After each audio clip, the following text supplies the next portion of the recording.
Mona listening to this Ghana president for event where just take place for USA where they call Africa Summit. Mona see the way it is for USA and then Mona see waiting this man talk concerning Africa. Stage, the president of Ghana, President KWAKU.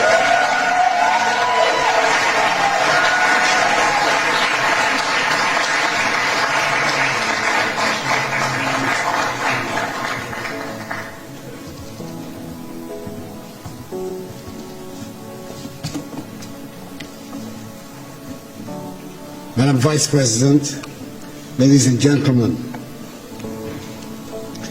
I thank the African and Diaspora Young Leaders Forum for making me part of this conversation and for the opportunity to deliver these remarks at the closing plenary in the presence of the U.S. Vice President, the Honorable Kamala Harris, and in this spectacular building, so admired by all Ghanaians, and indeed by all Africans, as it was designed by one of the foremost architects of his generation, the globally acclaimed Ghanaian architect, David Adjaye.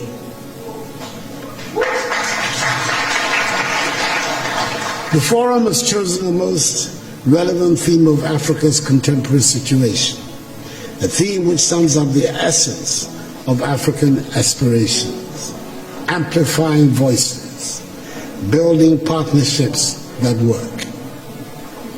I've stated it before, that it sometimes appears the words Africa and Africans have more resonance outside the continent than inside.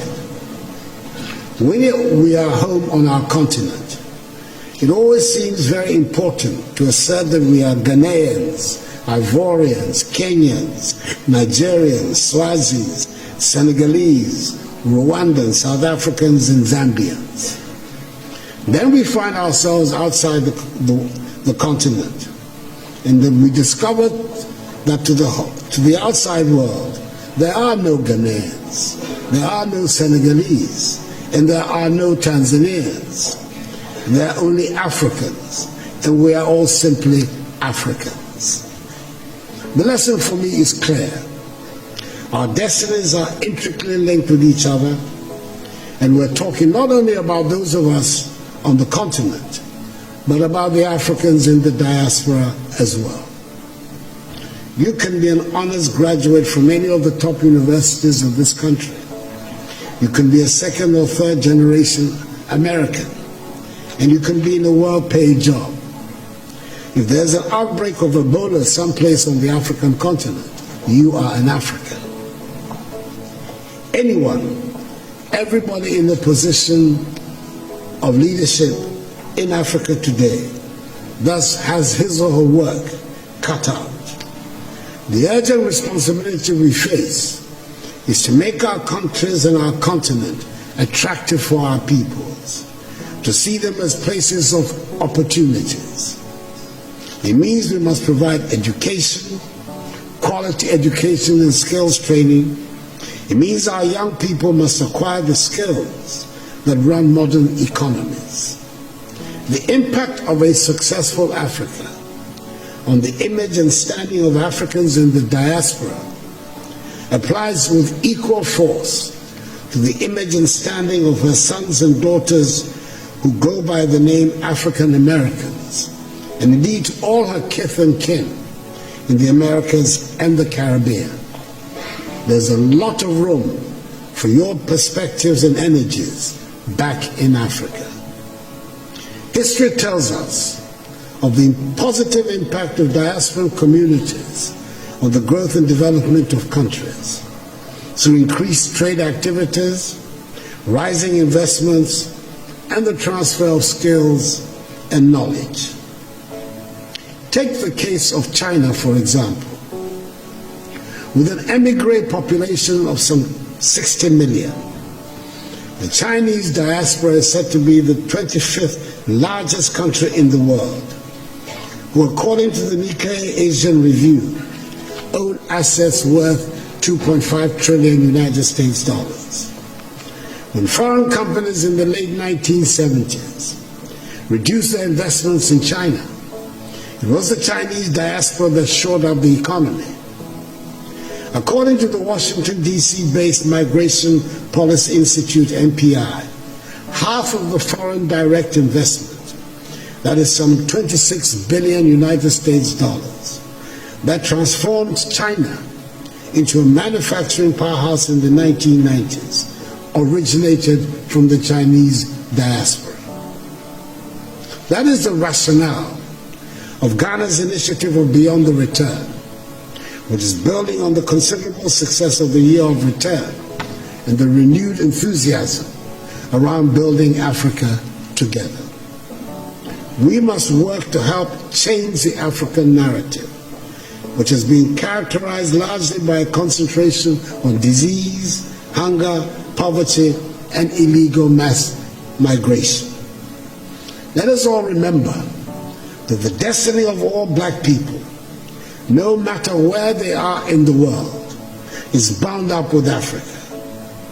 We should never forget that famous admonition of the celebrated Jamaican reggae star Peter Tosh, when he said, and I quote, "Don't care where you come from, as long as you are a black man, you are an African," unquote.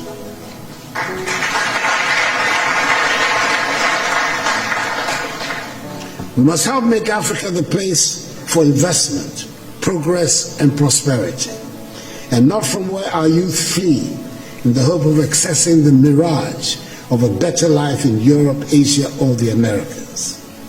That is what the Beyond the Return seeks to do, so we can derive maximum dividends from our relations with the diaspora in mutually beneficial cooperation and as partners for shared growth and development. The second half of the 20th century witnessed a great blow for human progress and freedom when the African peoples, in the wake of Ghana's shining example, liberated themselves from the colonial and imperialist yoke and the racist ideology of apartheid and emerged as free, independent peoples to construct new nations of hope and advancement. The first half of the 21st century should consolidate this development and see the growth of modern, prosperous, technologically advanced nations within a united Africa, which would make a reality of the dream of the 21st century as the African century and bring dignity and respect to black people all over the world. We've done enough talking, and dare I say we've had enough conferences and workshops.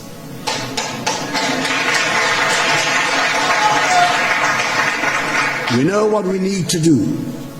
It is time just to do it. We've run out of excuses for the state of our continent. We have the manpower, we should have the political will. It is time to make Africa work. We have good reason to be proud of who we are and the beautiful continent that is ours with its vibrant cultures. The geographic space covered by Africa makes it the second largest of the 7 continents. It has 30% of the world's remaining minerals of value. It has some of the most breathtaking scenes on our planet. It has plants and animals that are wonders of the world and critical for the survival of the globe. I hear a lot about the need to change our narrative and tell our own good story. Ladies and gentlemen, as the saying goes, nothing succeeds like success. If we work at it, if we stop being beggars and spend Africa's monies inside the continent, Africa would not need to ask for respect from anyone. We would get the respect we deserve.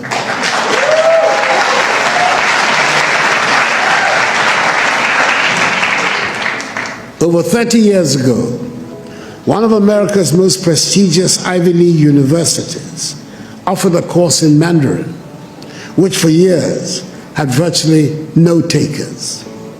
Today, there is standing room only. And it is not because the course is any easier.